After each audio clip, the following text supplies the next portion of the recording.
मेरे गुरु अरविंद केजरीवाल जी का धन्यवाद करना चाहती हूँ, जिन्होंने मुझे इतनी बड़ी जिम्मेदारी दी और इस जिम्मेदारी के लिए मुझ पर भरोसा किया। ये सिर्फ आम आदमी पार्टी में हो सकता है, अरविंद केजरीवाल जी के नेतृत्व में हो सकता है कि एक फर्स्ट टाइम पॉलिटिशियन एक राज्य की मुख्यमंत्री बने। मैं एक सामान्य परिवार से आती हूँ, शायद किसी और पार्टी में होती तो चुनाव की टिकट भी नहीं मिलती, लेकिन अरविंद केजरीवाल जी ने मुझ पर भरोसा किया, मुझे विधायक बनाया, मुझे मंत्री बनाया और आज मुख्यमंत्री बनने की जिम्मेदारी दी है।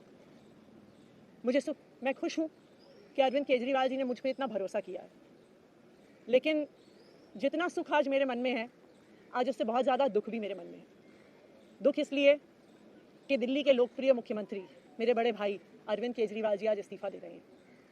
मैं आज ये ज़रूर कहना चाहती हूँ आम आदमी पार्टी के सभी विधायकों की तरफ से, दिल्ली की 2 करोड़ जनता की तरफ से, कि दिल्ली का एक ही मुख्यमंत्री है और उस मुख्यमंत्री का नाम अरविंद केजरीवाल है।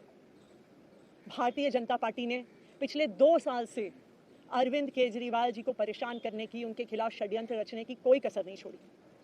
एक ऐसा आदमी जो अपनी IRS कमिश्नर की नौकरी ठुकरा सकता था, एक ऐसा आदमी जो एक नई पॉलिटिकल पार्टी से पहली बार चुनाव लड़के मुख्यमंत्री पद से इस्तीफा दे सकता था, ऐसे आदमी पर, ऐसे ईमानदार आदमी पर भारतीय जनता पार्टी ने भ्रष्टाचार के आरोप लगाए, झूठे केस किए, फर्जी केस किए, अपनी एजेंसीज ED को, CBI को उनके पीछे छोड़ दिया, उनको झूठे मुकदमे में 6 महीने तक जेल में रखा।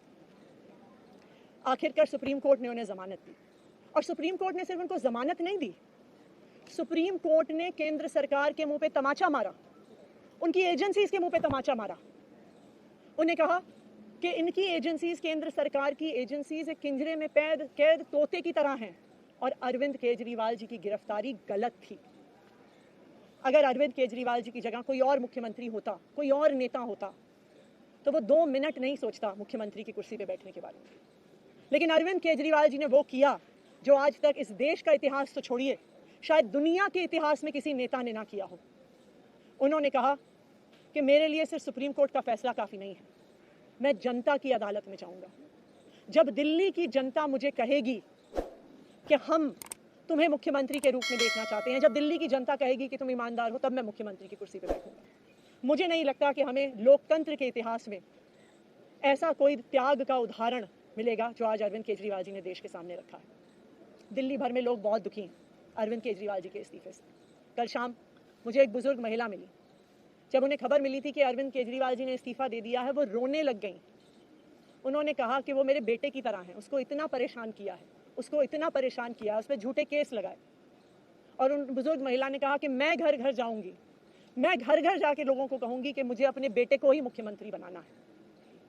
तो आज सभी दिल्ली वाले ये प्रण ले रहे हैं, सभी दिल्ली वाले इतने गुस्सा हैं, भारतीय जनता पार्टी के षड्यंत्र से नाराज हैं और अपने बेटे, अपने भाई अरविंद केजरीवाल जी को फिर से दिल्ली का मुख्यमंत्री देखना चाहते हैं। क्यों देखना चाहते हैं दिल्ली वाले अरविंद केजरीवाल जी को फिर से मुख्यमंत्री? क्योंकि उन्हें पता है कि अरविंद केजरीवाल ही ऐसे ईमानदार मुख्यमंत्री हैं जिनकी वजह से उन्हें फ्री बिजली मिली है। उन्हें पता है कि अगर अरविंद केजरीवाल जैसे ईमानदार व्यक्ति मुख्यमंत्री नहीं रहे तो उनको फ्री बिजली मिलनी बंद हो जाएगी। उन्हें पता है कि अरविंद केजरीवाल जैसे ईमानदार व्यक्ति अगर मुख्यमंत्री नहीं रहे तो उनके बच्चों के सरकारी स्कूल बदहाल हो जाएंगे। उनको पता है कि अरविंद केजरीवाल जैसे ईमानदार व्यक्ति अगर मुख्यमंत्री नहीं रहे तो जो अस्पतालों में, सरकारी अस्पतालों में अच्छा इलाज मिलता है, मुफ्त दवाइयां मिलती हैं, वो बंद हो जाएंगी।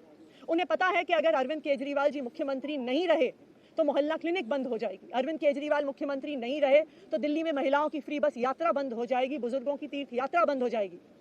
क्योंकि उन्होंने देखा है कि भारतीय जनता पार्टी की 22 राज्यों में सरकार है, किसी एक राज्य में भी वो फ्री बिजली, अच्छे स्कूल, अच्छे अस्पताल, मोहल्ला क्लिनिक, फ्री बस यात्रा नहीं दे पाते हैं।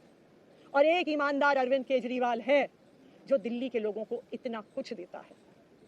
तो दिल्ली के लोग, आम आदमी पार्टी के विधायक और मैं अगले कुछ महीनों तक, चुनाव तक मुख्यमंत्री होने के नाते अब एक ही उद्देश्य से काम करेंगे कि हमें अरविंद केजरीवाल जी को फिर से दिल्ली का मुख्यमंत्री बनाना है। जब तक मैं इस बड़ी जिम्मेदारी को संभाल रही हूँ, मेरा एक ही मकसद रहेगा।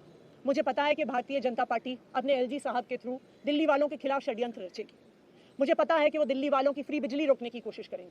मुझे पता है वो दिल्ली वालों के अस्पताल में फ्री दवाइयां रोकने की कोशिश करेंगे। मुझे पता है वो मोहल्ला क्लिनिक बंद करने की कोशिश करेंगे। मुझे पता है वो सरकारी स्कूलों को खराब करने की कोशिश करेंगे। तो अगले कुछ महीने तक, जब तक ये जिम्मेदारी मेरे पास है, मैं दिल्ली के लोगों की रक्षा करने की कोशिश करूंगी और अरविंद केजरीवाल जी के मार्गदर्शन में दिल्ली की सरकार चलाऊंगी। मेरा अपने सभी कार्यकर्ताओं से, सभी विधायक साथियों से, दिल्ली के लोगों से बस एक ही अनुरोध है, आप में से कोई मुझे बधाई मत दीजिएगा, आप में से कोई मुझे माला मत पहनाइएगा, क्योंकि मेरे लिए और मुझे लगता है सभी दिल्ली वालों के लिए ये एक बहुत दुख की घड़ी है कि दिल्ली के चहेते मुख्यमंत्री को आज इस्तीफ़ा दिया है। मैं एक बार फिर अरविंद केजरीवाल जी का धन्यवाद करती हूँ जो उन्होंने मुझ पर भरोसा दिलाया, मुझ पर भरोसा दिखाया। और मैं दिल्ली के लोगों की तरफ से फिर से एक बार ये कहूँगी कि वो जल्द ही आने वाले चुनाव के बाद अरविंद केजरीवाल जी को अपना मुख्यमंत्री